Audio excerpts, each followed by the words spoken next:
এই যে কেউ আছেন, গেটটা একটু খুলেন। দাঁড়ান আসছি। গেট খুললাম, দেখি দুইটা মেয়ে এবং সাথে তাদের বাবা মা। জি, কিছু বলবেন? কাউকে খুঁজছেন? হ্যাঁ, গত 2 দিন আগে এসে এই বাসার 6তলা ফ্ল্যাটটা দেখেছিলাম এবং বাড়িওয়ালার সাথে কথা বলে গিয়েছিলাম। আজকে বাড়িওয়ালা আমাদের জিনিসপত্র নিয়ে আসতে বলেছে। ও আচ্ছা, ভেতরে আসুন। আচ্ছা, এই বাসায় দারোয়ানটা কোথায়? জি, উনি নামাজে গেছেন, একটু পর চলে আসবেন। কে আপনি? আপনাকে তো ওই দিন দেখলাম না। জি, আমি ওনার ভাগ্নে। ও, তাহলে কি আমরা আমাদের জিনিসপত্র নিয়ে 6তলায় উঠতে পারি? হ্যাঁ, আসতে পারেন। নতুন ভাড়াটিয়ারা তাদের জিনিসপত্র নিয়ে ওঠা শুরু করলো। এবার আপনাদের সাথে পরিচিত হই। আমি সাইম, ন্যাশনাল ভার্সিটিতে প্রথম বর্ষে। এখনও ক্লাস শুরু হয়নি। একটু আগে যাদের সাথে কথা বললাম তারা আমাদের বাসার নতুন ভাড়াটিয়া, আর আমি এই বাসার মালিকের ছেলে। ছোটবেলা থেকে দারোয়ান মামা আমাকে খুব আদর করত, বলতে গেলে নিজের ছেলের মতনই। আমি যখন ক্লাস 2-এ পড়ি তখন আমি আর দারোয়ান মামার ছেলে একই স্কুলে পড়াশোনা করতাম। একদিন স্কুল ছুটির সময় আমি আর দারোয়ান মামার ছেলে রাস্তা পার হচ্ছিলাম। হঠাৎ একটা বাস এসে পড়ে। দারোয়ান মামা আমাকে বাঁচাতে গিয়ে নিজের ছেলেকে আর বাঁচাতে পারেনি। অ্যাক্সিডেন্টে তার ছেলে মারা যায়। দারোয়ান মামা অনেক কেঁদেছিল, আমার এখনও মনে আছে। আমি যখন এসএসসি পাস করলাম তখন একদিন খেয়াল করলাম দারোয়ান মামা কাঁদছে তার রুমে। আমি বললাম, মামা তুমি কাঁদছো কেন? উত্তর এসে বলল, মাঝে মাঝে আমার ছেলের কথা মনে পড়ে যায়। তার নাকি এক ছেলে এক মেয়ে ছিল। ছেলেটি তো মারা যায় আমার জন্যই, আর মেয়েটি মনে হয় এখনও ভার্সিটিতে পড়াশোনা করে। দারোয়ান মামার কথা শুনে ওই দিন নিজেও কেঁদেছিলাম। আর তারপর বাবা মাকে বলে আমি দারোয়ান মামার কাছে চলে আসি নিচতলায়, যাতে করে দারোয়ান মামা আমাকে দেখে নিজের ছেলের কথা না মনে পড়ে। আর 4 বছর ধরে আমি ওনার সাথেই থাকি। পরিবারে বাবা মা আর ছোট একটা ভাই আছে, ওর নাম রোহান। পরিবারের সবাই 5তলার ফ্ল্যাটে থাকে। আমি লিফট দিয়ে ওপরে উঠে শুধু খাবার খেয়ে নিচে নেমে পড়ি। এক কথায় বাসার দ্বিতীয় দারোয়ান আমি। আমাদের বাসায় অনেক ভাড়াটি আছে, কিন্তু কেউ জানতো না যে আমি বাড়িওয়ালার ছেলে। সবাই জানতো আমি দারোয়ানের ভাগ্নে, কারণ মা বাবাকে আমার পরিচয় সবাইকে আমি বলতে না করেছি। আমার দাদার অনেক জমি ছিল, যা তার ছেলেদের সমান ভাগে ভাগ করে দেয়। আমার বাবা অনেক জমি ভাগে পায়। বাবার কিছু জমি রেখে আর বাকি সব জমি বিক্রি করে। আর তার ব্যাংকে যত টাকা ছিল সব টাকা একসাথে মিলে শহরে 10তলা বিশিষ্ট বাড়িটা তৈরি করে। বাবার 5টা অটো রাইস মিল আছে, যা থেকে সেখান থেকে ভালো আয় করে। পরিচিত পর্বটা অনেক বড়ই ছিল, তার জন্য দুঃখিত।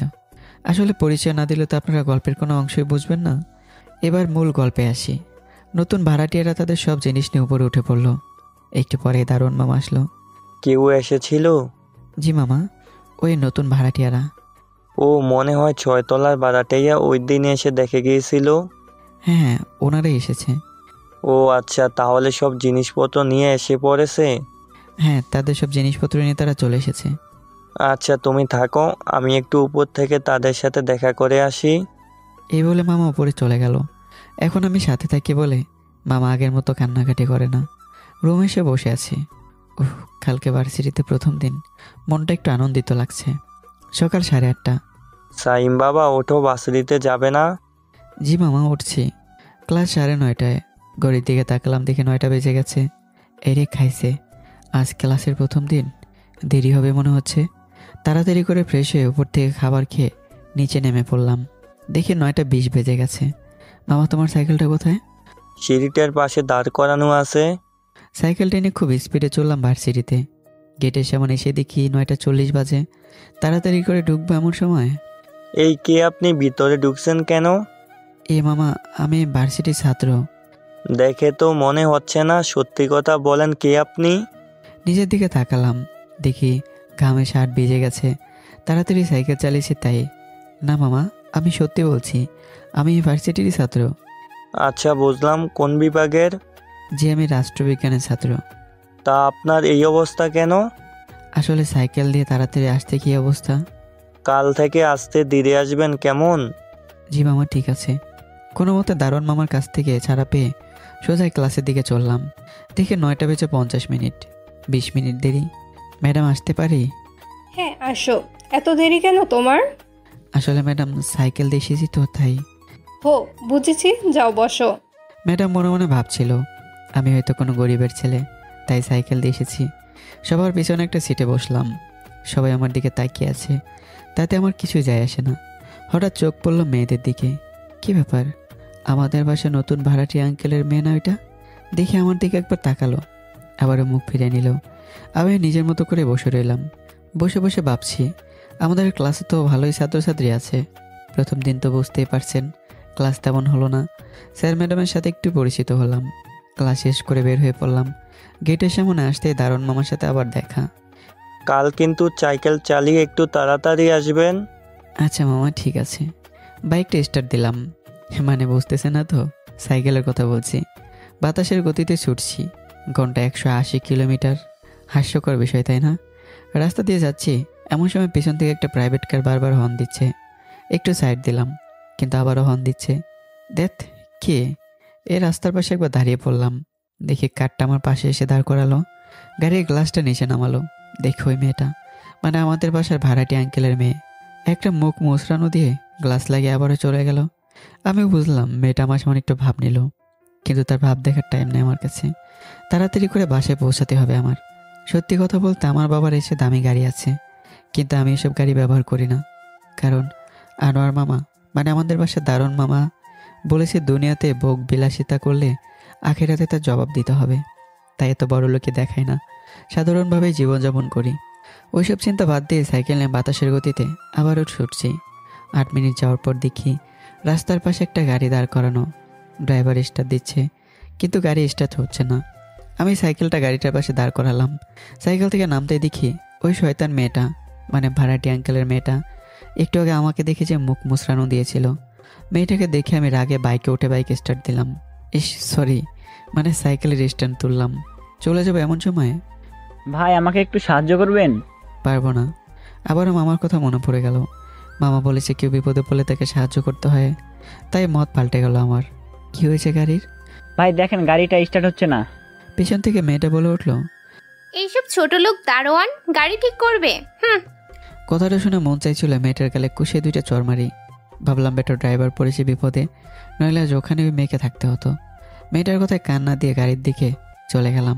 দেখি মোটামুটি ভালোই সমস্যা হয়েছে গাড়িটার। অবশ্য আমি এসব গাড়ি সম্পর্কে সবই বলছি, কারণ যখন আমি ক্লাস 9-এ পড়ি তখন আমাকে একটা ড্রাইভার প্রতিদিন স্কুলে নিয়ে যেত আর নিয়ে আসতো।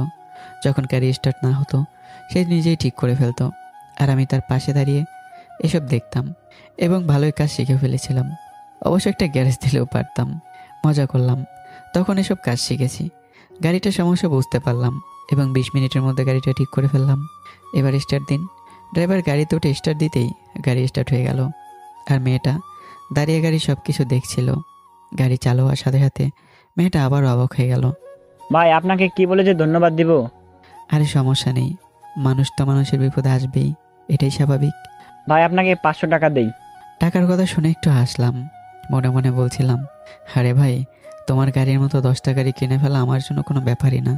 না না ভাই, কি বলছেন? সাহায্য করেছি তার জন্য টাকা নেব? এমন মানুষ আমি না। এই বলে আবারও বাইকে উঠে পড়লাম। দেখি মেয়েটার ড্রাইভার আমার দিকে হা হয়ে তাকিয়ে আছে। অবশ্য মেয়েটা কিছু বলতে চেয়েছিল। তার আগেই আমি বাইক মানে সাইকেল উঠে চলে আসি। সাইকেল চালিয়ে চালিয়ে বাসায় চলে আসলাম। অবশ্য আমার আগে ওনারাই চলে আসছে, কারণ আমার বাইক আর তাদের এরোপ্লেন। রুমে গিয়ে বসলাম। ইস, কত গেমে গিয়েছে। তোমাকে আমি আর আমার সাইকেল নিয়ে যেতে দেব না, তুমি তোমার বাবার গাড়ি দিয়ে যাবে। মামার কথা শুনে আমি কিছু মনে করিনি, কারণ আমি জানি মামা আমার কষ্ট সহ্য করতে পারে না, তাই এমন কথা বলছে। আরে মামা, তোমার সাইকেল দিয়ে যেতে আমার খুবই ভালো লাগে। আর তুমি কি জানো, আমার সাথে আরও অনেক ছেলে ভার্সিটিতে সাইকেলে করে যায়। মামাকে মিথ্যা বলে কোনো রকমে বেঁচে গেলাম। অবশ্য মামা আমার মিথ্যা কথা বুঝতে পেরেও কিছু বলেনি, সেটা আমি জানি। ফ্রেশ হয়ে উপর উঠে খাবার খেয়ে নিচে নেমে পড়লাম। এভাবে প্রথম দিন কেটে গেল। পরদিন সকাল 7:30টার দিকে ঘুম থেকে উঠে পড়লাম। অবশ্য আজ একটু তাড়াতাড়ি উঠে পড়েছি। ভাবলাম আজ একটু তাড়াতাড়ি খাবার খেয়ে নিচে নেমে পড়ি, তাহলে ভার্সিটিতে সময় মতো পৌঁছাতে পারবো। এই বলে ফ্রেশ হয়ে লিফট দিয়ে উপরে উঠবে এমন সময় এই যে আপনি ভাড়াটি আঙ্কেলের দ্বিতীয় মেয়ে। আমি মেয়েটার দিকে তাকে একটু অবাক হলাম। আমাকে সিঁড়ি দিয়ে যেতে বলছে। আচ্ছা যাচ্ছি, এই বলে রাগে সিঁড়ি দিয়ে ওঠা শুরু করলাম। আর মেয়েটা লিফট দিয়ে উপরে উঠে গেল। মনে মনে অনেক রাগ হলো। ভাড়া এসেছে আর ভাব নিচ্ছে যেন পুরো বাড়িটাই কিনে ফেলেছে। খাবার খেয়ে নিচে নেমে পড়লাম। এদিকে ভার্সিটির সময় হয়ে গেছে। মামার সাইকেলটা নিয়ে ভার্সিটির দিকে যেতে লাগলাম। ভার্সিটির ভেতরে এসে পড়লাম। আজ ভার্সিটির দারুণ মামা কিছু বলল না। ক্লাসে ঢুকে যথারীতি ক্লাস শেষ করে আবার বাসায় ফিরে আসলাম। এভাবে 4-5 দিন কেটে গেল। একদিন দুপুরে খাবার খেতে উপরে উঠলাম। রুমে গিয়ে বললাম, মা খিদে লেগেছে, খেতে দাও। হঠাৎ খেয়াল করলাম ভাড়াটি আঙ্কেলের 2 মেয়ে সোফায় বসে গল্প করছে। আমাকে দেখে তারা দুজনে অবাক হয়ে গেল আর মনে মনে ভাবছিল আমি এখানে কি করি। আমি একটু অবাক হলাম, এই 2 শয়তান মেয়ে এখানে কি করছে? আমার পরিচয় যদি জেনে ফেলে তাহলে সমস্যা। বুদ্ধি করে আবারও ডাক দিলাম, খালাম্মা খেতে দাও, খিদে পেয়েছে। মা রান্নাঘর থেকে বেরিয়ে এলো। মা ভাবছিল তাকে খালাম্মা আবার কে ডাকে। তারপর মা বুঝতে পারলো আমি মেয়ে দুইটাকে দেখে তাকে খালাম্মা ডাকছি। বাবা টেবিলে বসো, আমি খাবার নিয়ে আসছি। ঠিক আছে খালাম্মা। টেবিলে বসলাম, দেখি শয়তান মাইয়া দুইটা আমার দিকে ড্যাব ড্যাব করে তাকিয়ে আছে। আমি আমার মতো করে খাবার খেয়ে নিচে নেমে পড়লাম। এভাবে আরও 10-12 দিন কেটে যায়। এদিকে মায়ের সাথে ভালোই সম্পর্ক হয়ে গেছে শয়তান মেয়ে দুইটার। প্রতিদিন তারা দুজন মায়ের কাছে চলে এসে গল্প করতে। রাতে খাবার খেতে উপরে উঠলাম, দেখি শয়তান মাইয়া দুইটা মায়ের রুম থেকে বেরোচ্ছে। ওরা ওদের মতো করে বাসায় চলে যায়। আমি আমার মতো করে ঢুকলাম। আচ্ছা খালাম্মা, এই মেয়ে দুইটাকে দেখি বারবার তোমার কাছে আসে। কি বললি ফাজিল, আমি তোর খালাম্মা হই? তুমি তো আমার খালাম্মাই। যা, তোর আজ খাবার নেই। বুঝলাম মা একটু রাগ করেছে। মাকে জড়িয়ে ধরলাম। আরে মা, তুমিও না ছোট বাচ্চাদের মতো কথায় কথায় শুধু রাগ করো। রাগ করবো না তো কি করব? তুই আমাকে খালাম্মা বলিস কেন? মা তুমি তো আমার বিষয়টা জানো। হয়েছে হয়েছে, এবার খেতে বসেন স্যার। পৃথিবীর কোনো মা তার সন্তানের উপর রাগ করে থাকতে পারে না, আর এটাই বাস্তব। খাবার খাচ্ছি আর বলছি, আচ্ছা মা বলো তো এই মেয়ে দুইটা কে? আরে ওরা আমাদের বাসায় নতুন ভাড়া এসেছে। মনে মনে বললাম, হ্যাঁ ভাড়া এসেছে না বাসা কিনেছে, তাই এই কয়দিনে হাড়ে হাড়ে টের পাচ্ছি। আচ্ছা ওরা কয় ভাই বোন? ওরা 2 বোন, কোনো ভাই নেই, ঈশিতা ও ইলমা। ও, ওদের বাবা কি করে?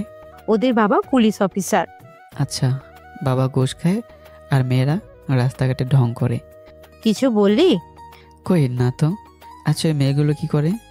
ইলমা ন্যাশনাল ভার্সিটিতে পড়ে আর ঈশিতা ফ্যাশন ডিজাইন করে। এদের মধ্যে বড় কে? ঈশিতা। তারপর আর বুঝতে বাকি রইল না যে মেয়েটা আমার সাথে একই ভার্সিটিতে পড়ে সে হলো ইলমা শয়তান, আর শয়তান নাম্বার 2 হলো ও ঈশিতা, যে আমাকে লিফট দিয়ে উঠতে দেয়নি। জানিস মেয়েগুলো কি ভদ্র, কি সুন্দর করে কথা বলে। বুঝতে আর বাকি রইল না যে মেয়েগুলো মাকে পটিয়ে ফেলেছে। কি বলো মা, তাই নাকি? মার সামনে কিছু না বোঝার ভান করলাম। হ্যাঁ রে, মেয়েগুলো খুবই ভালো। ও আচ্ছা, তাহলে তো ভালোই। খাবার শেষ করে নিচে নেমে পড়লাম আর ভাবছি মেয়েগুলোকে কিভাবে একটু শিক্ষা দেওয়া যায়।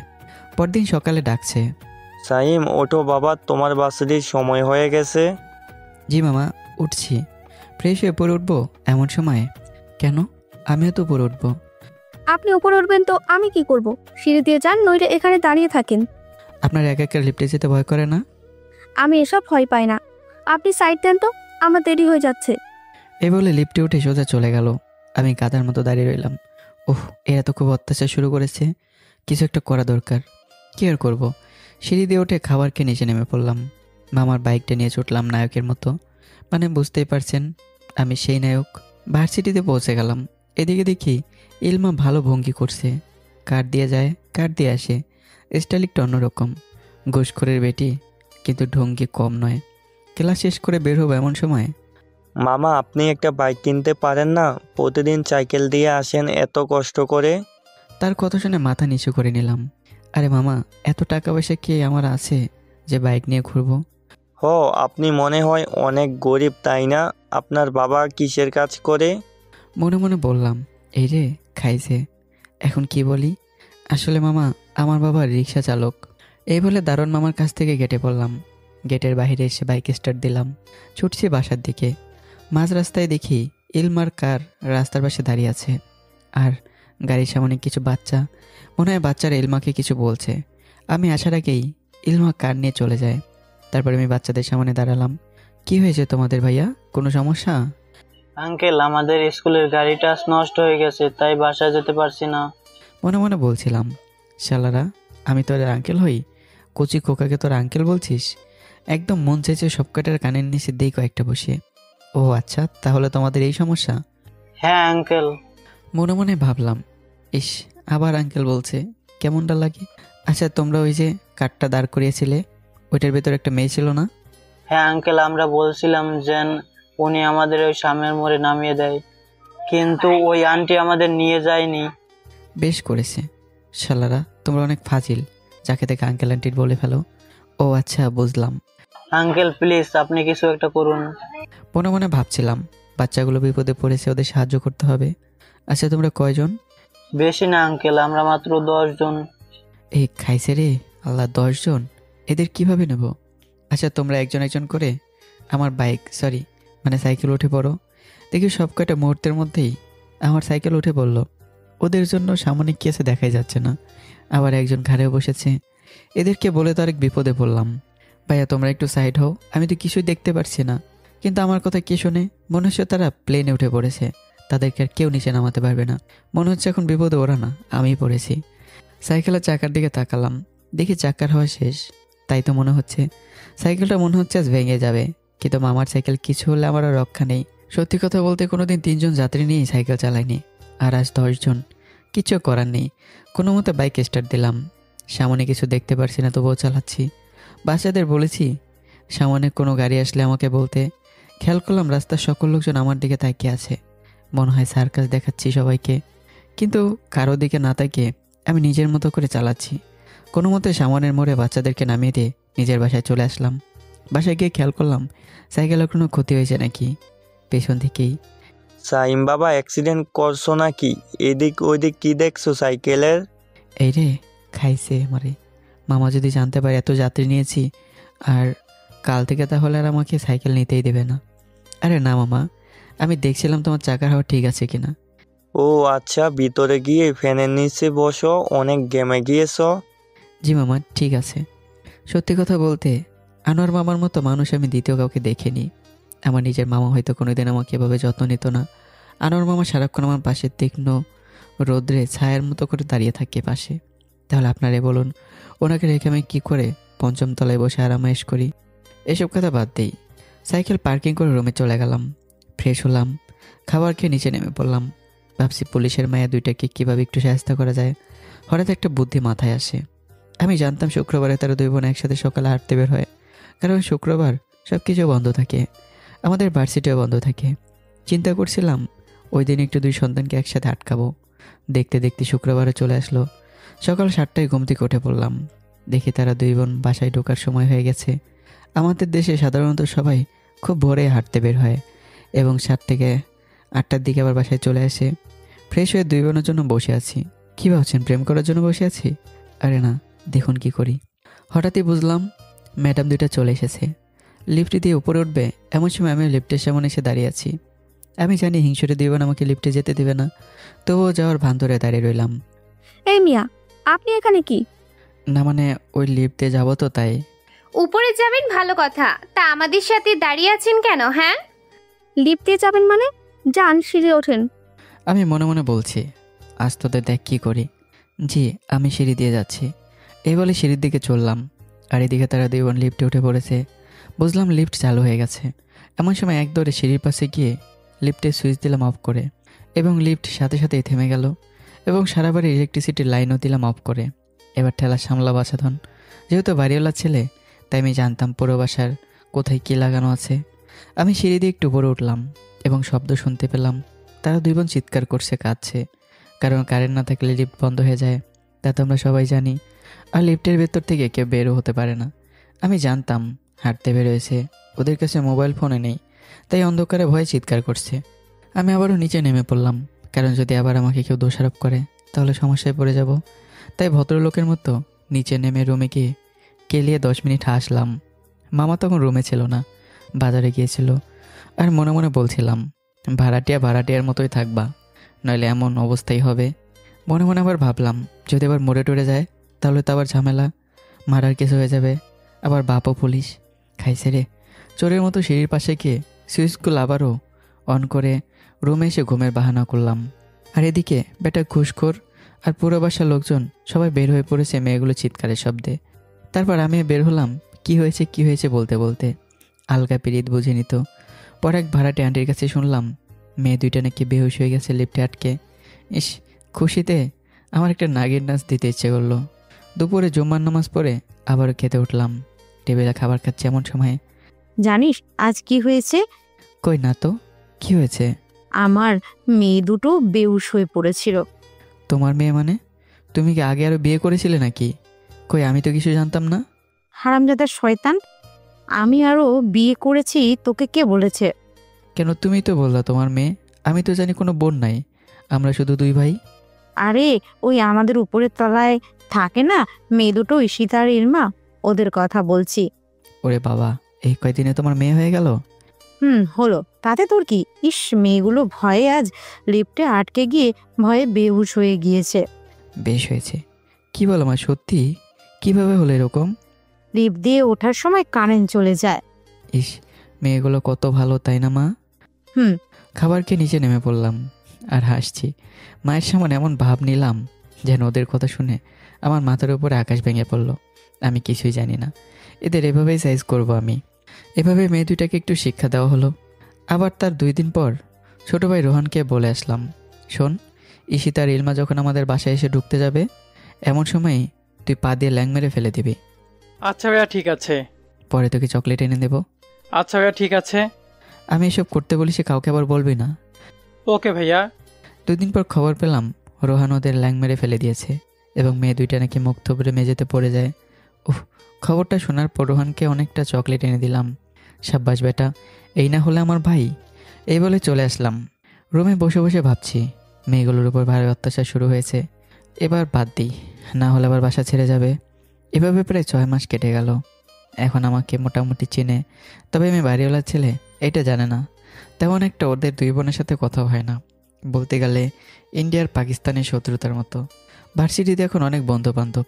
সেমিস্টার পরীক্ষার সময় এসে বলল, অন্য সব চিন্তা বাদ দিয়ে পড়াশোনায় মনোযোগ দিলাম। ওপর থেকে মা বাবার দোয়া নিয়ে আসলাম। মা, আসি, দোয়া করো প্রথম পরীক্ষা। সাইম বাবা, সাবধানে যেও। ভার্সিটিতে গিয়ে অন্য কোথাও না, সোজা পরীক্ষার হলে চলে গেলাম। দেখি আমার পাশে একটা মেয়ে সিট পড়েছে। আমারই বন্ধু তানজিলা, বড়লোক বাবার মেয়ে, কিন্তু 1 নম্বরের গাধা, কিচ্ছু পারে না। পরীক্ষার 1 ঘন্টা যেতেই বুঝতেই তো পারছেন সমস্যা কি। সাধারণত পরীক্ষার হলে যাওয়া হয়ে থাকে। সাইন, এই সাইন, একটু দেখো না প্লিজ। কেন, তুই কিছু পারিস না? না রে দোস্ত, সত্যি বলছি। বুঝলাম, 1 ঘন্টায় গাধার বাচ্চা কিছু লিখতে পারেনি।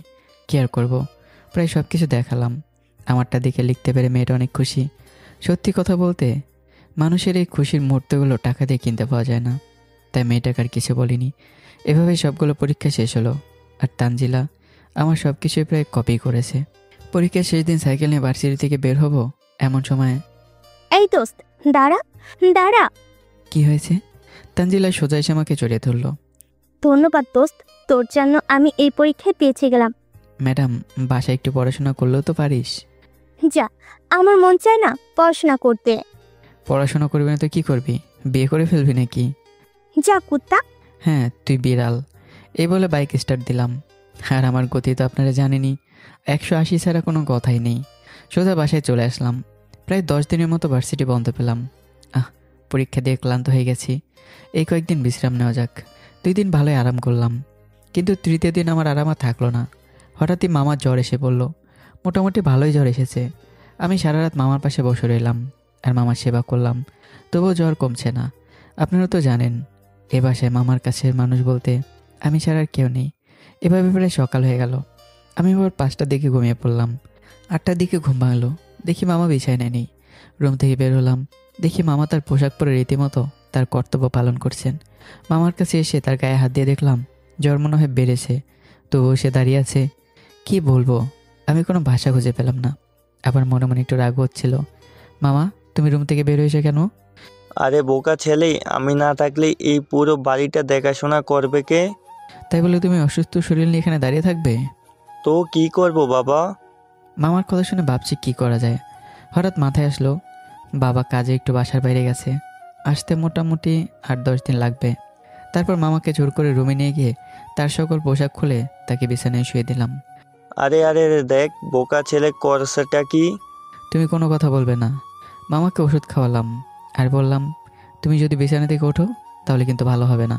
মামা কোনো কথা না বলে শুধু আমার দিকে তাকিয়ে দেখছিল আমি কি করি। নিজের পোশাকটা খুলে মামার দারোয়ানের পোশাকটা পরে নিলাম। বের হবো এমন সময় খেয়াল করলাম মামা কাঁদছে। অবশ্য মামার কাঁদার কারণটা বুঝতেই তো পারছেন। মামা, তুমি রুম থেকে বের হবে না। দেখি মামা কোনো কথা বললো না। এই বলে আমি বাইরে চলে আসলাম। সত্যি কথা বলতে আগে অনেক দারুণগিরি করেছি, তবে পোশাক পরে নয়। আমার মনে হচ্ছিল নতুন চাকরিতে জয়েন করেছি। অবশ্য ভালোই লাগছিল। 30 মিনিট পর গাড়ির হর্ন, বুঝলাম কেউ এসেছে। গেটটা খুললাম, দেখি ইলমা ও ঈশিতা 2 বোন গাড়িতে। এরে খাইছে। ভেতরে ঢুকতে আমার দিকে তাকিয়ে আছে ওরা 2 বোন। মনে করেছিল আমি নতুন অফিসার পদে জয়েন করেছি। আমার দিকে তাকিয়ে হাসছিল 2 বোন। কী ব্যাপার, হাসছে কেন? মনে হচ্ছিল নতুন অফিসার আমি, তাই মনে হয় ওরা হাসছে। আমি তেমন কিছু মনে করলাম না, তবে পোশাকটি একটু খেয়াল করলাম। সবই ঠিকঠাক আছে, কিন্তু প্যান্টের চেনটা খোলা ছিল। রে, এবার আর লজ্জায় মুখ দেখাতে পারলাম না। এক দৌড়ে অন্য পাশে চলে আসলাম। তাড়াতাড়ি চেনটা লাগালাম। মনে মনে ভাবছিলাম, ওরা কি আমার ইয়েটা দেখে ফেলেছে নাকি? ধ্যাত, দেখলে তাতে আমার কি? আবার ডিউটিতে জয়েন করলাম। এভাবে দুপুর হয়ে গেল। পোশাকটা খুলে আবার খেয়ে নিচে নেমে পড়লাম। পোশাক পরে অফিসে যোগদান দিলাম। বিকেলবেলা। এই নতুন দারোয়ান, শোনেন। জি, কিছু বলবেন আফা? আমার সাথে বাজারে যেতে হবে। পারবো না, মনে মনে বললাম। ঘুষখোরের মেয়ে সাহস কত, আমাকে বাজারে যেতে বলে? নিজের বাজারটা কোনোদিন করিনি। কি বললেন আপনি? যাবেন না? আপনার বাপ যাবে? আমার বাবা সামনে থাকলে তো কিচ্ছা মতো খেলাতো। হ্যাঁ, ভালো তো, আমার বাবাকে নিয়ে যান। ওই ভুইরা দারোয়ানটা কই গেল? ওর কানে ধরে ওকে আজ বাজারে নিয়ে যাব। এই, সাবধানে কথা বলবেন। আমার মামার নামে এসব কথা বললে থাপড়ায় কানের নিচ গরম করে ফেলবো। কি বললি ফকিনের বাচ্চা? দাঁড়া। আমাকে চর মারতে আসবে এমন সময় জুতায় আটকে পড়ে সোজা আমার বুকে এসে পড়লো। আমি শক্ত করে চেপে ধরে রাখলাম, ছাড়ছি না আজ তোকে। 2-3 মিনিট খুব শক্ত করে চেপে ধরে রাখলাম ইলমাকে। একটু পর ছেড়ে দিলাম, সাথে সাথে ছেড়ে দিলাম। ইস, এই ছাড় আমাকে। মেয়ে দেখলেই শুধু জড়িয়ে ধরতে মন চায়, তাই না? ফাজিল লোক কোথাকার। জি, আমি আগে থেকে একটু এরকম। এই, আপনি লুচ্চা নাকি? কেন, লজ্জামোর কি করলাম? হয়েছে হয়েছে, থাক। যা বুঝে না তা আমি বুঝে গেছি। এখন কোনো কথা না বলে আমার সাথে বাজারে চলেন। আমি বাজারে যাব না। আচ্ছা, ভালো কথা। ওই ভুইরা কোথায়? ওনাকে নিয়ে যাব। এই বলে ইলমা মামার রুমের দিকে যাওয়া শুরু করলো। মনে মনে ভাবছিলাম কি করব। এদিকে মামার জ্বর, কোনো উপায় খুঁজে না পেয়ে, আচ্ছা দাঁড়ান, আমি যাব বাজারে। তারপর ইলমার মামার কাছে গেল না, বডিগার্ডের মতো ইলমার গাড়িতে উঠে পড়লাম। গাড়িতে বসে বসে ভাবছি, জীবনে কোনোদিন বাজার করিনি, দেখি আজ কি হয়। বাজারে এসে নেমে পড়লাম। আমার হাতে 2টা বাজারের ব্যাগ ধরিয়ে দিল ইলমা। মনে হচ্ছিল আমি কোনো পার্সোনাল কর্মচারী। মনে মনে একটু বিরক্ত হলেও কিছু করার নেই। সমস্ত বাজার শেষ করলাম। দেখে ব্যাগগুলো রীতিমতো অনেক ভারী হয়ে গেছে। এই যে শোনেন, আমি 2টা ব্যাগ একসাথে নিতে পারছি না, আপনি একটা ধরুন। আমি সব ব্যাগ নিতে পারবো না। আর আপনাকে নিয়ে এসেছি কেন? মন চাইছিল ওর বাজারগুলো ফেলে চলে যায়। কিছু বলতে পারছি না, কি করবো বুঝতে পারছি না। কোনো কিছু না ভেবে 2টা ব্যাগই মাথায় নিয়ে নিলাম, কুলির মতো। এবার ছুটছি ইলমার পিছু পিছু। সবাই মনে করছিল আমি হয়তো বাজারে কুলির কাজ করি। কোনো রকম গাড়িতে বাজারগুলো রাখলাম। গাড়িতে উঠবো এমন সময় পিছন থেকে এক লোক, এই কলি ভাই, আমার চাউলের বস্তাটা একটু এনে দিবেন। এই মেয়ে, এদিকে আসেন। আমাকে কি আপনার কুলি মনে হয়? কেন, একটু আগেই তো দেখলাম আপনি বাজার টানছেন। মেজাজটা দেখে আপনি খারাপ করেই ছাড়বেন। ভাই দেখেন, এখন কিন্তু আপনার সাথে আমার মারামারি লেগে যাবে, এখান থেকে চলে যান। তারপর লোকটি কোনো কথা না বলে চলে গেল। আমাদের কাহিনী দেখে ইলমা হাসছিল। তারপর গাড়িতে উঠে পড়লাম এবং বাসায় চলে আসলাম। বাজার ট্রেন আমি আজ শেষ, রুমে চলে যাচ্ছি এমন সময়। এই যে দারোয়ান বাবু, কোথায় যাচ্ছেন? বাজার উপরে কি নিয়ে যাবে? কথাটা শুনে রাগে শরীরে আগুন হয়ে গেল। আপনার বাপ নিয়ে যাবে। কি বললেন? হ্যাঁ, ঠিকই বলেছি। দাঁড়ান, আমি বাবাকে এখন ফোন দিচ্ছি। এই বলে ইলমা তার বাবাকে ফোন দিল, কিন্তু বেটা ঘুষ করে ফোন রিসিভ করলো না। তারপর ইলমা ঈশিতাকে ফোন দিল এবং ঈশিতা নিচে নামলো। ঈশিতা এসে মারামারি করবে এমন অবস্থা। মনে মনে ভাবছিলাম গায়ে শুধু হাত তুলে দেখ, 2 বোনকে আজ রিমান্ডে নিয়ে কেলানি দেব। কোনো মতেই ঝগড়া করে আমার সাথে জিততে পারলো না। ফলে হার মেনে ওরা 2 বোন বাজার নিয়ে উপরে উঠে গেল। আমি আমার রুমে চলে এলাম। 2 দিন ভালোই চাকরি করলাম। এদিকে মামা সুস্থ হয়ে গেছে আর আমিও নিজের জায়গায় ফিরে গেলাম। আর ভাবছিলাম, আমাকে বাজারে কুলি বানিয়েছে, এই শাস্তি ওদের পেতেই হবে। এভাবেই কেটে গেল 10 দিন। 10 দিন পর আজ ভার্সিটি খোলা হয়ে গেছে। সকাল 8টার দিকে মামা ঘুম থেকে ডেকে তুলল। ফ্রেশ হয়ে খাবার খেয়ে বাইক নিয়ে বের হয়ে পড়লাম। ভার্সিটিতে বন্ধু বান্ধবের সাথে দেখা করলাম। ক্লাস শেষ করে আবারও বাসায় চলে আসলাম। এভাবেই কেটে গেল আরও 1 মাস। পরীক্ষার রেজাল্টের সময় এসে বলল, আগামীকাল রেজাল্টের নোটিশ বোর্ড টানিয়ে দেওয়া হবে। রুমে বসে বসে চিন্তা করছিলাম, কি জানি হয় রেজাল্টের। রাতে ভালো করে ঘুমটাও হলো না। পরের দিন সকাল 6টার দিকে উঠে পড়লাম। ভাবছি একটু বেশি তাড়াতাড়ি উঠে পড়েছি, যে একটু বাইরে থেকে হেঁটে আসি। মামাকে বলে আসলাম, নইলে মামা আবার আমার জন্য চিন্তা করবে। হাঁটতে হাঁটতে পার্কে চলে আসলাম। অবশ্য পার্কটা আমাদের বাসার কাছেই ছিল। একটু বসলাম, দেখি পার্কে অনেক লোকজন। সাধারণত শহর এলাকায় সকালে অনেক মানুষই হাঁটতে বের হয়। বসে বসে হাওয়া খাচ্ছি, এই সময় দেখি ঈশিতা একটা ছেলের হাত ধরে বসে বসে গল্প করছে। হঠাৎ করে আমাকে দেখে ফেলল। আমাকে দেখেই চমকে উঠল সে। ঈশিতা মনে মনে ভাবছিল আমি এখানে কী করতেছি। সত্যি বলতে আমি পার্কে তেমন একটা আসি না। ঈশিতা ছেলেটার হাত ছেড়ে দিয়ে তাড়াতাড়ি করে বাসার দিকে চলতে লাগলো। এদিকে আমারও সময় হয়ে গেছে, তাই আমি বাসার দিকে আসতে লাগলাম। গেট দিয়ে ঢুকতে দেখি ঈশিতা দাঁড়িয়ে আছে। আমি রুমে যাবো এমন সময়, এই যে সাইম ভাইয়া, শোনেন। কি ব্যাপার? ভূতের মুখে রাম রাম কাহিনীটা কি? জি, কি কিছু বলবেন? আসলে আজকে আমার সাথে যে ছেলেটাকে দেখেছেন, ওই কিন্তু আমার বন্ধু, অন্য কোনো কিছু না। বন্ধু হোক আর বড় হোক, তাতে আমার কি? সবই বুঝি, থাক আর বলতে হবে না। ভাইয়া প্লিজ, আপনি আমার বাবাকে কিছু বলবেন না। এবার পাইছি, এই সুযোগটা কাজে লাগাতে হবে।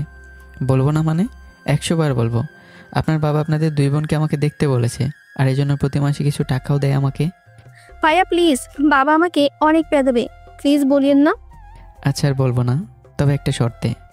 জি ভাইয়া, আপনার যে কোনো শর্তে আমি রাজি। কি শর্ত বলেন? আমার সব কথা আপনার শুনতে হবে। সেটা 5 মিনিট চিন্তা করার পর। আচ্ছা ঠিক আছে, আমি রাজি, তবু আপনি বাবাকে কিছু বলবেন না। আচ্ছা ঠিক আছে, এখন আপনি আসেন।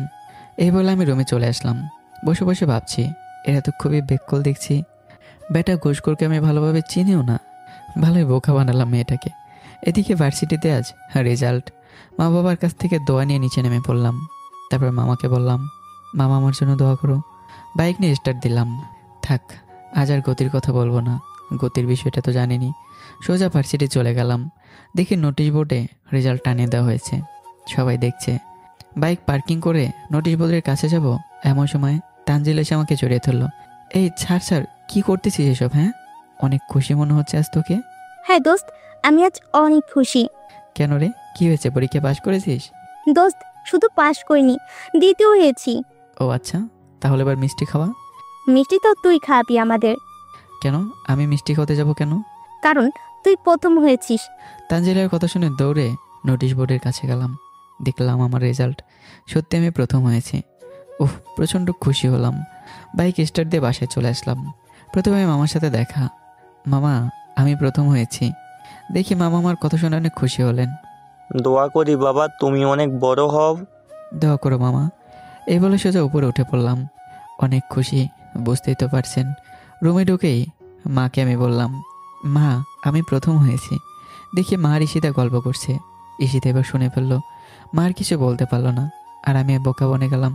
কি বলবো ভাবতে পারছি না। দেখি মা আমার কথা শুনে অনেক খুশি হয়েছে, কিন্তু সমস্যা হলো ঈশিতা। মা ভাবছিল ঈশিতাকে কি বলবে আজ, আর ঈশিতা দেখে আমার দিকে তাকিয়ে আছে। কোনো কথা বলার মতো ওর ভাষা নেই। এই যে ঈশিতা, আপনার সাথে কিছু কথা আছে। ঈশিতাকে ডাক দিয়ে ছাদে নিয়ে গেলাম। জি, কিছু বলবেন? না, বলবো না। আপনাকে এখন ছাদ থেকে ধাক্কা দিয়ে ফেলে দেব। মানে কি কি বলছেন? এইসব পাগল হয়ে গেছেন নাকি? হ্যাঁ হয়েছি, আপনার জন্য। প্লিজ আমাকে ছেড়ে দিন, আমি আপনার কি ক্ষতি করেছি? দেখি ঈশিতা ভয়ে তার মুখ শুকিয়ে গেছে। এই বলে দৌড় দিতে চাইলো। আমি শক্ত করে হাতটা ধরে ফেললাম। কোথায় যান? আজ আপনাকে আমি ছাড়বো না। কেন, কি করবেন আমাকে? বুঝেন না কি করে একটা ছেলে একটা মেয়েকে? দেখি এবার মনে হয় কেঁদে দেবে মনে হচ্ছে। মনে মনে ভাবলাম, হয়েছে, অনেক ভয় দেখেছি, এখন বাদ দেওয়া যাক। আমাকে ছেড়ে দিন প্লিজ। হ্যাঁ ছাড়বই, তবে আমার কথাগুলো খুব মনোযোগ সহকারে শোনেন। এরপর আমার সব কিছু ঈশিতাকে বললাম। মামার ঘটনার কথা বললাম। দেখি ঈশিতা খুব মনোযোগ সহকারে আমার কথাগুলো শুনলো এবং বুঝলো। তাহলে আপনি আমাদের বাড়িওয়ালা আন্টির ছেলে? হ্যাঁ, আর শোনেন, আমার বিষয়ে যেন আর কেউ কিছু জানতে না পারে। কেন, জানলে কি হবে? কি হবে শুনবেন? হ্যাঁ, শুনতে চাই। কেউ জানলে আপনাকে আমি ছাদ থেকে ধাক্কা মেরে নিচে ফেলে দেবো। এই না না, প্লিজ এসব করবেন না, আমি সত্যি বলছি, কাউকে বলবো না। মনে থাকে যেন। এই বলে আমি আর ঈশিতা নিচে নেমে পড়লাম। এভাবে আর অনেক দিন কেটে গেল, আর ঈশিতের সাথে আমার সম্পর্ক ভালো হয়ে গেল।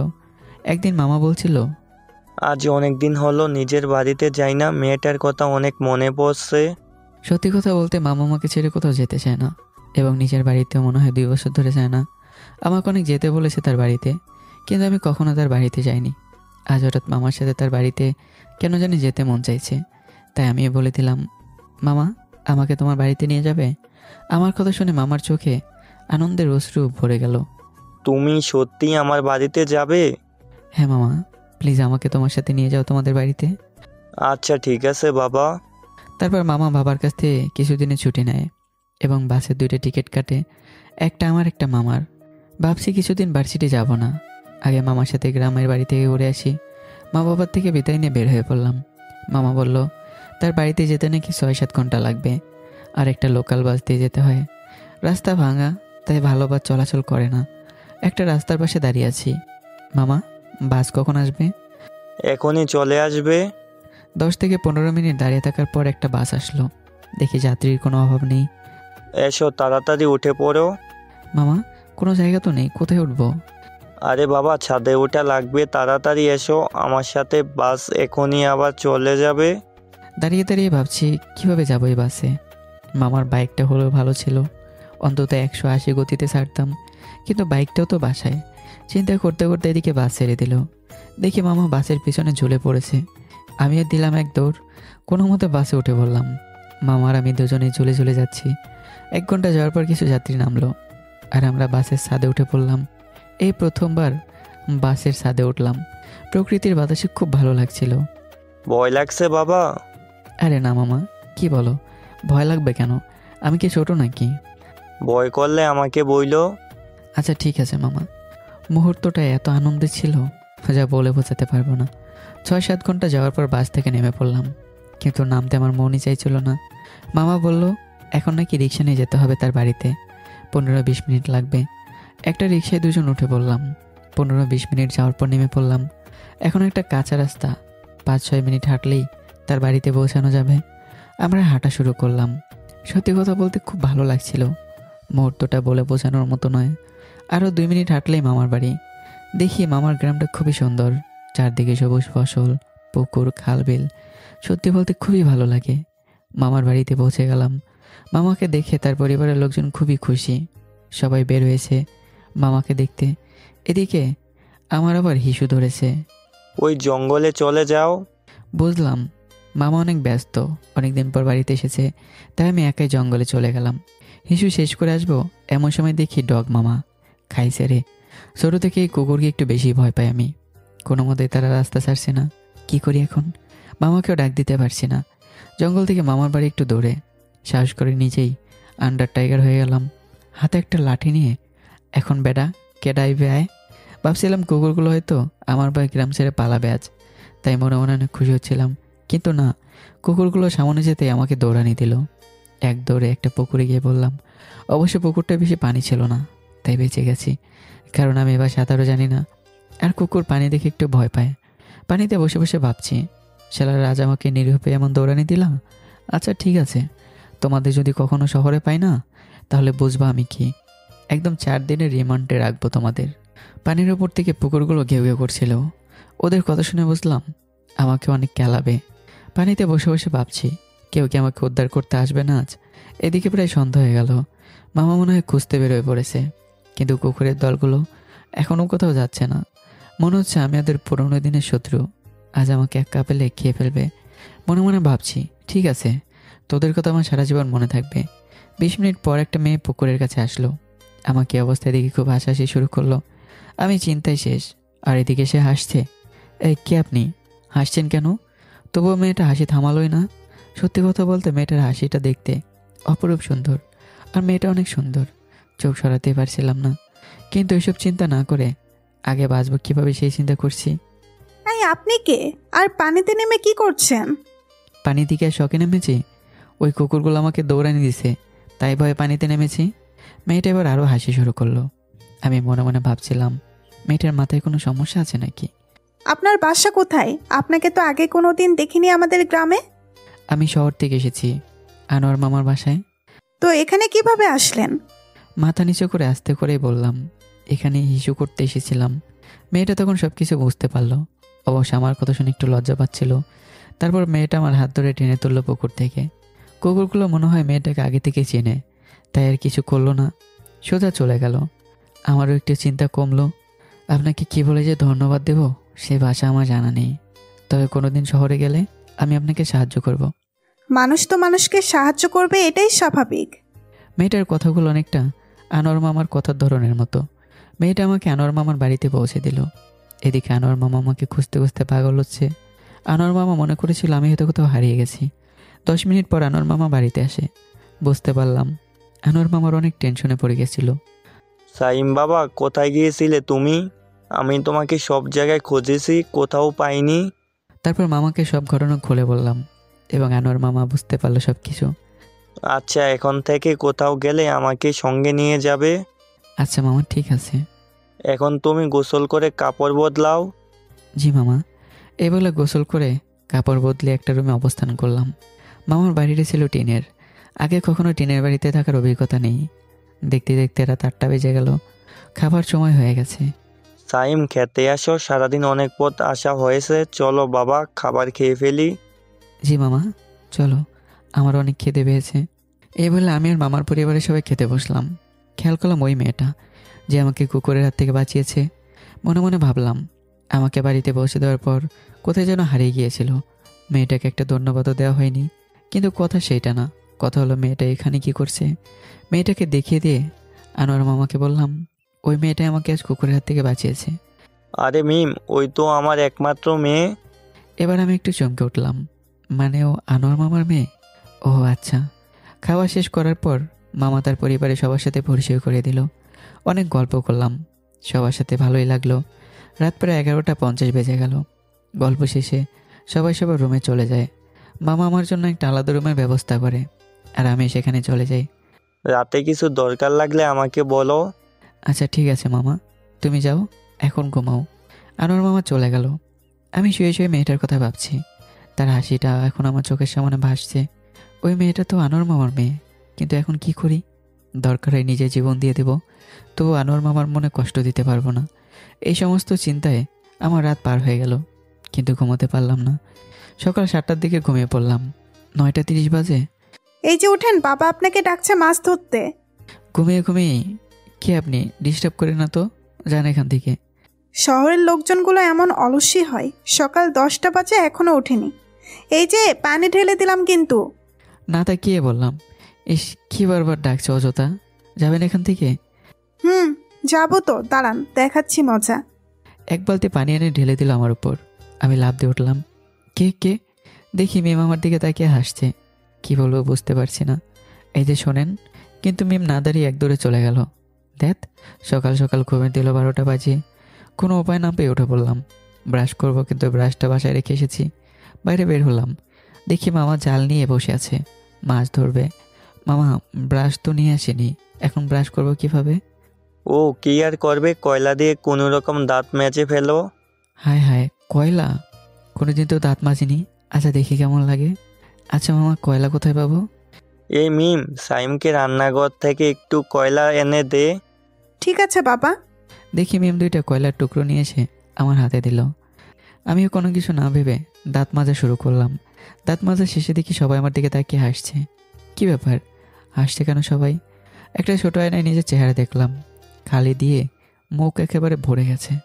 কয়লার কালি, বুঝতে পারছেন কেমন হয়।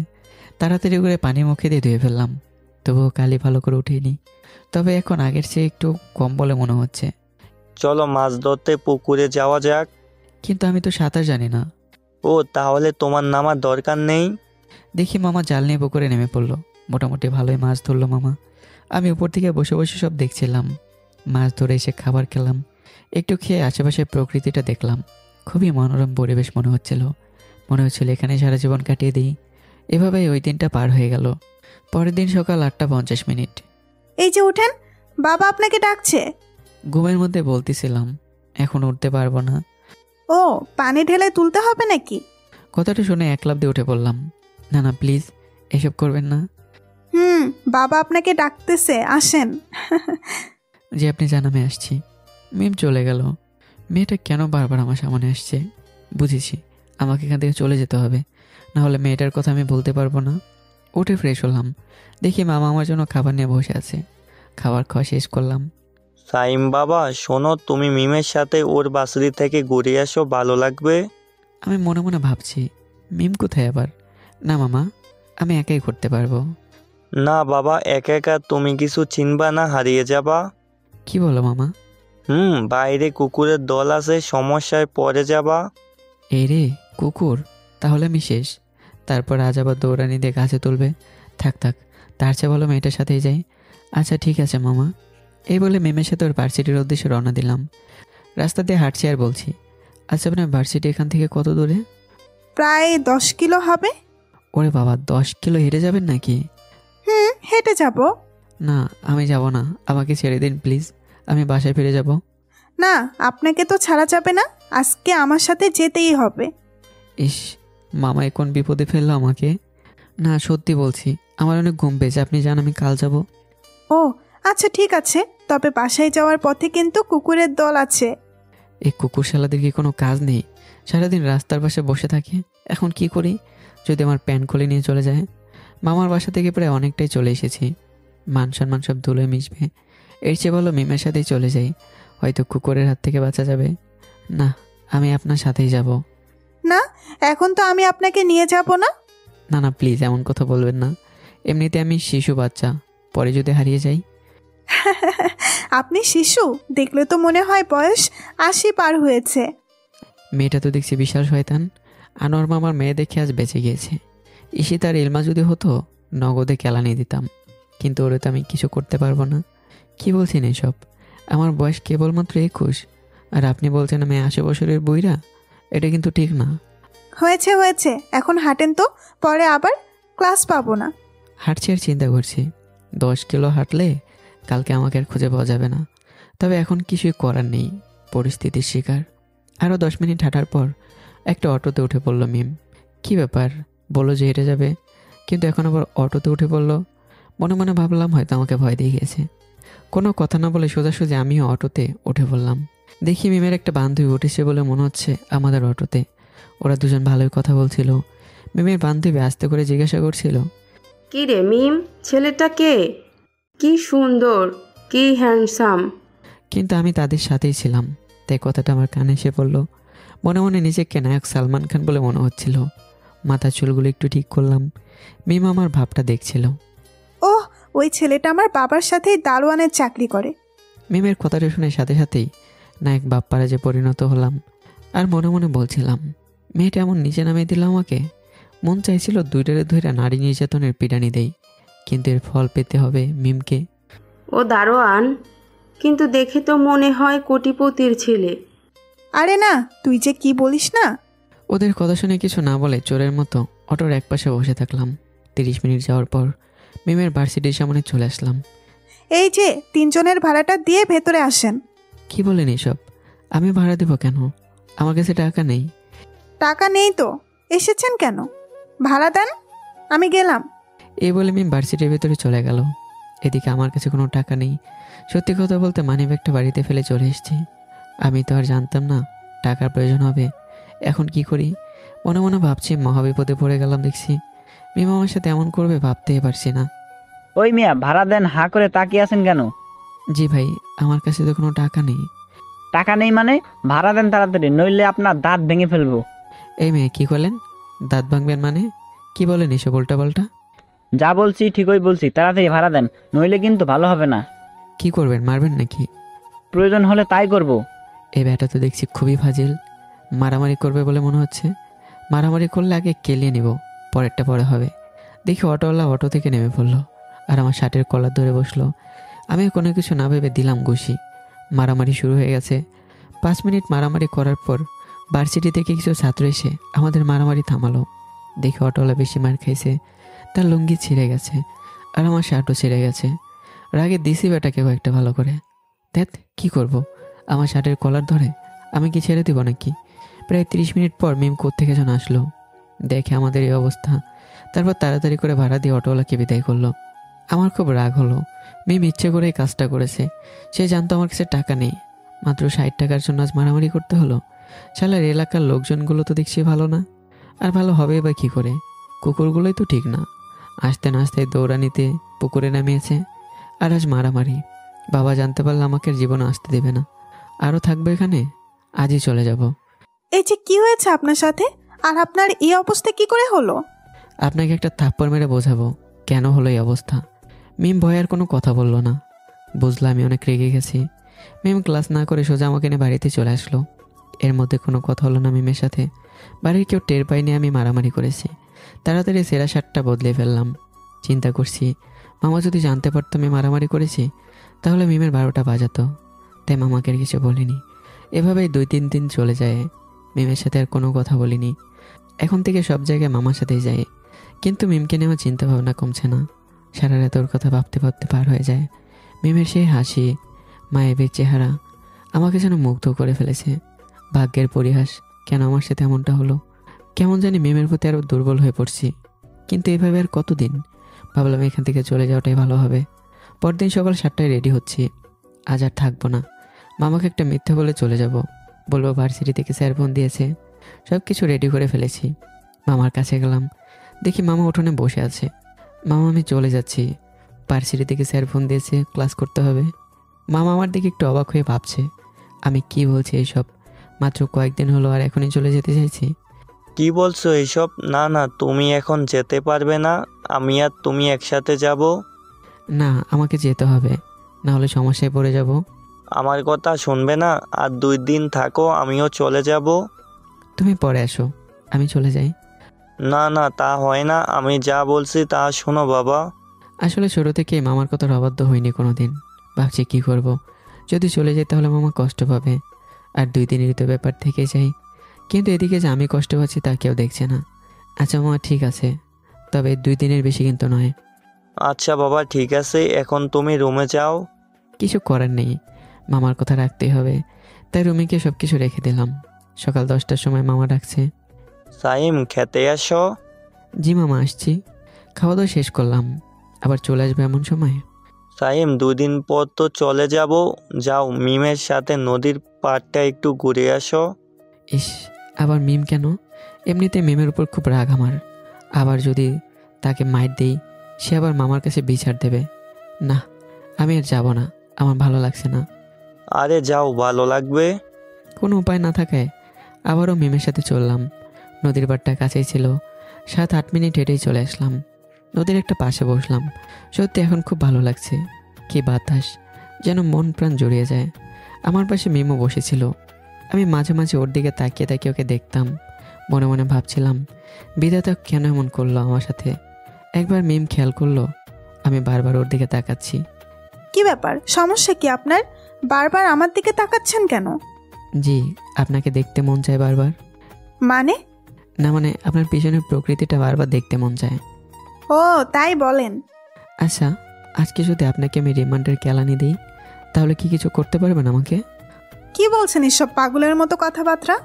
ও, এখন আমি পাগল হয়ে গেলাম।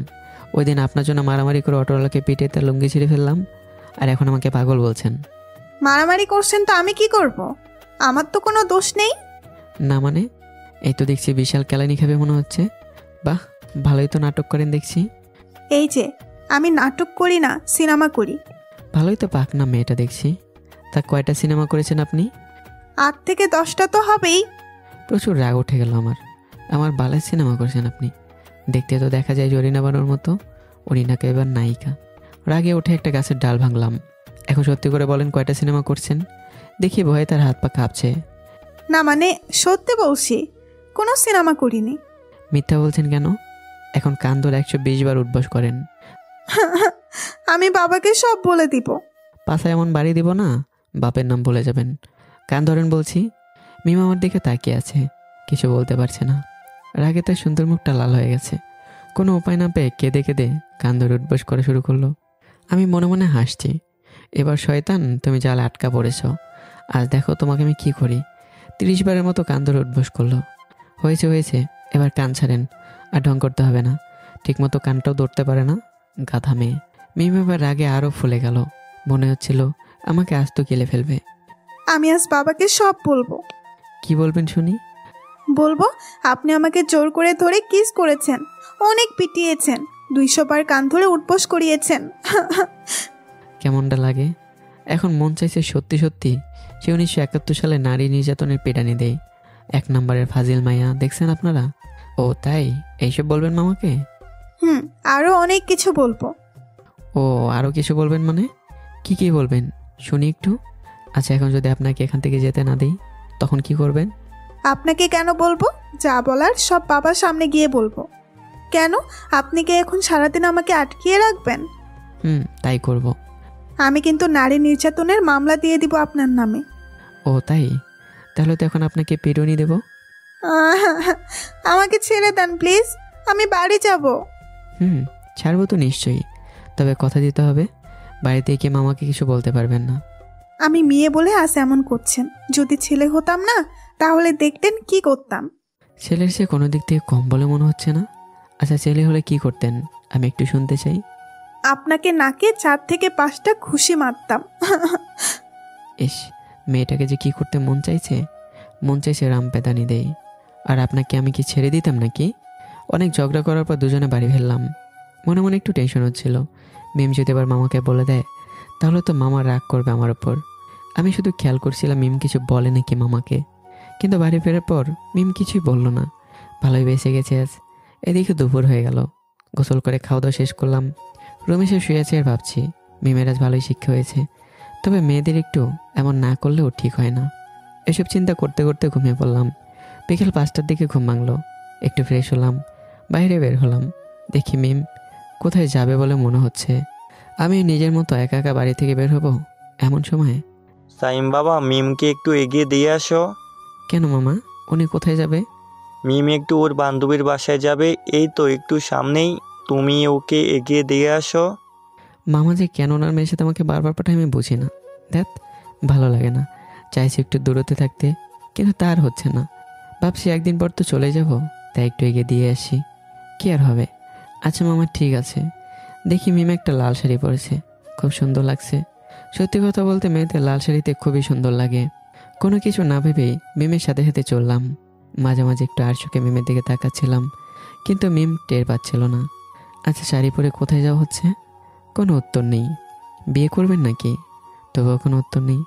বুঝলাম আজ অনেক রেগে আছে আমার উপর। সত্যি কথা বলতে মেয়েদের রাগ অভিমান একটু বেশি হয়ে থাকে, তবে তাদের স্বামীরা যখন রাম প্যাদানি দেয় তখন আবার সব ঠিক হয়ে যায়। 6-7 মিনিট হাঁটার পর মিমের বান্ধবীর বাসার সামনে চলে আসলাম। আমিও বাড়িতে ফিরে আসবে এই সময়। আপনি আবার কোথায় যান? কোনো উত্তর দিলাম না। আমাকে বাড়িতে নিয়ে যাবে কে? কেন, এখন আমাকে প্রয়োজন কেন? এই যে কথা বলছেন না কেন? না, যাব না। আপনি আমার সাথে আসেন আমার বান্ধবীর বাসায়। জানি তো। দেখেন, এখন কিন্তু ভালো হবে না, সকালের সবকিছু কিন্তু বাবাকে বলে দিব। এইটুকুই মেয়েরা পারে। আমি আপনার বান্ধবীর বাসায় গিয়ে কি করব? আমি আসতে বলেছি, আপনি আসবেন, আর কোনো কথা নয়। কি আর করব, আপনি বলেছেন তো যেতেই হবে। মিমের বান্ধবীর বাসায় ঢুকলাম, দেখি বাড়িটা ভালোই সাজিয়েছে, মনে হচ্ছে কারো জন্মদিন আজ। আচ্ছা, কি হবে এখানে আজ? আমার বান্ধবীর ছোট ভাইয়ের জন্মদিন। বুঝতে আর বাকি রইল না, দেখি মিমের আরও অনেক বান্ধবীরা এসেছে। মিম প্রথমে তার আন্টির কাছে যায়, সাথে আমিও। মিম, তুমি কবে বিয়ে করলে? তোমার ঘরটা তো খুব সুন্দর দেখছি, আমাদের তো কিছু বললেই না। মিম সবার সামনে আমার পরিচয় কি দেবে বুঝতে পারছিল না, হঠাৎ করে বলে উঠল, এই তো আন্টি, কিছুদিন আগেই। মিমের কথা শুনে আমার মনে গান বেজে উঠল। আকাশে উড়াল দিয়া জামরে তরে লইয়া থাক দিনা দিন দিন। তা বাবা, তুমি কি করো? এরে, এখন কি বলি? মনে মনে ভাবছিলাম কি বলবো, হঠাৎ মনে হলো একটু চাপা মারি। জি আন্টি, আমি MBBS ডাক্তার। ও মা, কি সুন্দর। জি আন্টি, মিমকে নিয়ে খুবই সুখে আছি। আমাদের মাঝে গভীর ভালোবাসা, একজন আরেকজনকে ছাড়া বাঁচবই না, তাই না মিম? হ্যাঁ আন্টি, আপনাদের জামাই ঠিক বলেছে। তোমরা সুখী হও। জি আন্টি, আমাদের জন্য দোয়া করবেন। দেখি মিমের দিকে তাকানোই যাচ্ছে না, আর আমি হাসি আটকে রাখতে পারছি না। আচ্ছা, তোমরা বসো, এখন কেক কাটা হবে। আমি মিমের হাত ধরে বললাম, এই চলো আমরা ওইখানে গিয়ে বসি। হাত ছাড়েন আমার। এইসব কথা বলছো কেন? মিম স্বামীর হাত ধরলে কে ধরবে? দেখছেন আন্টি, মিম সবসময় এমন করে, আর রাতের বেলা আমাকে কাছেই যেতে দেয় না। তোমার স্বামী তো দেখছি খুবই বিপজ্জনক, যখন যা মন চাই তাই বলে ফেলে। আচ্ছা, আমরা আসি। বুঝলাম আন্টিরা লজ্জায় চলে গেল। এদিকে দেখি মিম বাংলা ছবির ভিলেন নাসরিন হয়ে গেছে, রাগে আমি মনে মনে শুধু হেসে যাচ্ছি। ভাবলাম আর একটু শয়তানি করি আজ। হাত ধরে বললাম, এ বেবি চলো আমরা বসি কোথাও। কুত্তার বাচ্চা, হাত ছাড় আমার। না বেবি, তোমাকে ছাড়া আমি বাঁচবো না। শালা লুচ্চা, আমি তোর বউ, দাঁড়া আজ দেখ আমি তোকে কি করি। বুঝলাম লিমিট ছাড়িয়ে যাচ্ছে। তারপরে বললাম, আই লাভ ইউ বেবি। এবার আর রাগ সামলাতে পারলো না মিম। তার বান্ধবীর সাথে দেখা না করে চলে আসলো। রাস্তা দিয়ে যাচ্ছি আর বলছি, শুটিংটা কেমন করলাম আজ? আজ তোকে দেখ আমি কি করি, আমি ছাটা দিয়ে কপালে বাড়ি দিব। বুঝলাম প্রচুর রেগে আছে। আবারও বললাম, আই লাভ ইউ বেবি, আমি তোমাকে ছাড়া বাঁচবো না। বলেই দিলাম দৌড়। মিম আমার পিছু পিছু দৌড়ালো। দৌড়ে মিমের আগে এসে বাথরুমের পিছনে লুকিয়ে পড়লাম। মিমের সঙ্গে খোঁজাখুঁজি করার পরও কোথাও পেল না আমাকে। রাতে খাবার খাচ্ছি, দেখি মিম ব্যাঙের মতো ফুলে আছে। জানি মামার সামনে কিছু বলতে পারবে না। তাড়াতাড়ি খাওয়া শেষ করে নিজের রুমে চলে আসলাম। আর দেখলাম আমার রুমে বসে আছে মিম। এরপর আমি ঢুকতেই যা করলো, কী করেছে এরপর সেটা জানতে হলে এরপরের জন্য অপেক্ষা করতে হবে। এরপরের পর্বে A to Z একসাথে করে দেওয়া হবে। তো বন্ধুরা, কেমন আছে গল্পটি কমেন্ট করতে বলবেন না। চ্যানেলটা সাবস্ক্রাইব করেন না কেন আপনারা? গল্প শোনে অনেক মানুষ, অথচ সাবস্ক্রাইব নেই। গল্পটা সবাই সাবস্ক্রাইব করে দেবেন আজকে, যারা শেষ পর্যন্ত শুনেছেন। সবাই ভালো থাকবেন, সুস্থ থাকবেন। আল্লাহ হাফিজ।